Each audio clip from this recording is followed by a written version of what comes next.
This just in, Obsidian released a brand new early access to what they're calling bases. It's essentially a database which allows us to do a lot of the functionality we're already using things like data view for. Now to British reporter Kieran, who's currently on scene, who can give us more updates. Kieran? Thanks, Kieran. We're all pretty excited down here. We've managed to get our hands on the early release and had a little play around with it. We found some really cool things that we want to show off. So here we are in my personal tabletop RPG vault. This is actually built off from my own tabletop RPG template vault. If you're interested in that, I'll leave a card in the top right now where you can find out more about that. However, let's go ahead and move straight over into the database and start having a look. So since this is early access, I do want to just quickly mention that not everything that you'll see now will actually be as it is as it comes out, as there'll obviously be developments and changes. One of those being is obviously I'm using the ITS theme, which changes the appearance of Obsidian. So right now, as you can see, there's no real defining lines to separate everything. So I'm just going to disable that as we're looking in here, just so you guys can see what it looks like in base. So let's have a look at this in a bit more detail. So here's one I prepared earlier. So this is for a settlement of mine called Onyxdale in my tabletop RPG campaign. So I have one here which is for my characters within the settlement. As you can see that we have a row for all the names, one for aliases, ancestries, different organizations that they're a part of, occupations, and locations. Now, if you've been following me for a while, you'll know we do a lot of this stuff already using data views. And data views are pretty great for what we can do with them. However, this might just change the game for how we're doing all that. And let me explain and go into a bit more detail. So one of the best things straight off the bat from bases is views. Views is a really powerful way that we can have essentially multiple sets of filters all in one place. So for folks that use my content, you'll know that we currently have a data view for characters, a data view for locations, etc, etc. This essentially means that we can have all those different predefined filters all in one place, which means we can just swap out between them and we don't need to have multiple different things, which essentially makes our notes easier to look at.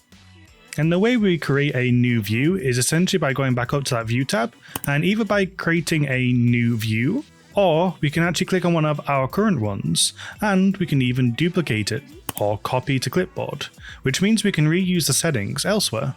For this example, I'm just going to duplicate my location section, and we're going to make a district section. So with this new view being for districts, we're probably going to need different filters and properties. So let's go and have a look at those and see what's new with this. So as you can see in this view, we have a couple of parameters set.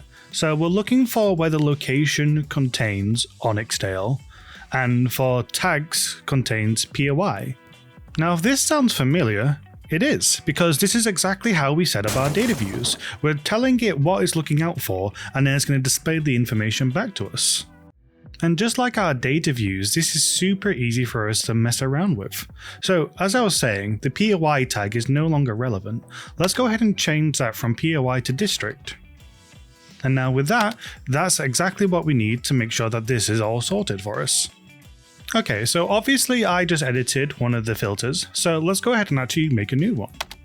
So as soon as we open up, you can see we have a bunch of the default ones such as file, path, name, folder, and so on and so forth. But it goes a lot further than this because we can actually access all the different properties that we have made up in our vault thus far. Furthermore, with the actual filtering, it's very powerful, like you would expect in data view. We have all the is not, the greater than, less than, the contain, doesn't contain, we have the has any of, and so on and so forth. It's really, really powerful for all the things that we can filter through, like we're kind of used to within data view. Now obviously we saw the properties one I looked at before, but we also have an advanced filter. So if you want to do more advanced things, you can 100% come in here and actually start writing your different kind of formulas. So what we've just been looking at is actually a group, and we can actually make more of these filter groups, so we can make sure if all of the following are true, if any of the following are true, or if none of the following are true. So you can get quite advanced and quite complex with all these filters if you want to go down that route. And then lastly, we have the all views. So in this section, it actually allows us to apply a filter to all of the different views. So instead of having the location contained and then the settlement such as Onyxdale in every single one of the groups, I can actually just set it here, so then I don't have to type it out every time. So still in the same database, however, I've moved back over to the characters view because this is going to give us a nice indication of the properties.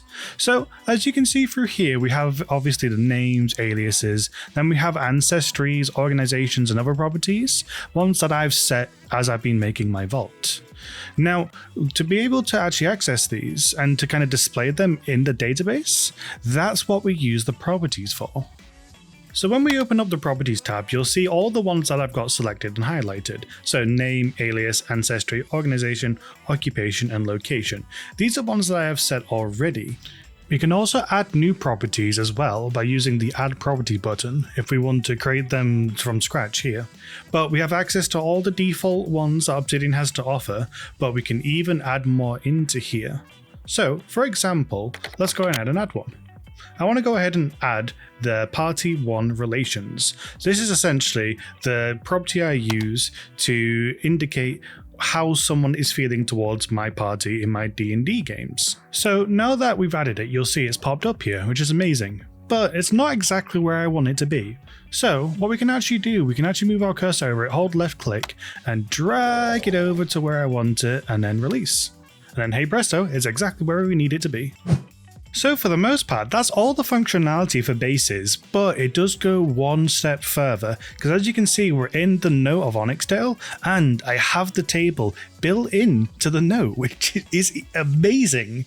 So yeah, you can edit it and interact with it like this. Let me hide this away as well, just so we can see a bit better. But as you can see, yeah, we can interact with the table here. We can even change the views. Everything that we were just doing, we can do here. And it's amazing. Now, if you have a situation like this where the table is getting way too long, you can actually go back into the views and we can configure this as we were saying earlier and actually change how many this shows. And I can actually set this as something like say 10, for example, and it'll only show us 10 entries.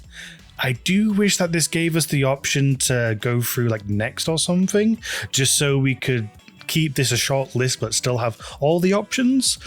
Hopefully that'll come through time though. Now, to actually get these in our notes, there's two methods at the moment. The first way that we've been working at the moment is actually working in the base in a separate note, so it's its own separate file. And the way we can display that is actually using a reference to it, so that'd be exclamation mark and then using square brackets. Now this is a good way if you want to keep the database separate, but as you've seen with my characters, locations and stuff like that, I tend to have these built into my notes already. So this next method is probably going to be the better way that I tend to go about it anyway, and that's by using syntax. And we can actually put that in our notes just like this. Now, this might be a little bit scary seeing it for the first time, but this is actually all written out for you as you go through and start making it yourself. So what I mean by that is, let's actually go ahead and actually remove all the syntax in here, and you'll see what I mean. We'll just start off with a fresh table where we can start going ahead and putting in our filters and start making whatever we want, and that syntax you just saw, that's going to automatically start being filled out for you without you having to write it. So don't worry if you don't know how to write that stuff, it's going to be super simple and done for you. And just as a very quick mention, everything I've just mentioned applies to canvases as well. But that's all she wrote, and honestly, for right now, it's already looking amazing. I'm really looking forward to seeing what the Obsidian team do with bases and how they develop it further. But again, remember, this is an early release, not fully complete yet, so look forward to see what they do further with the program. As a quick mention, I haven't covered absolutely everything to do with bases, so if you want to have a further read, I'm going to leave the actual documentation down in the video description for you guys to check out. But no, other than that guys, hope you enjoyed, and take care. Bye bye.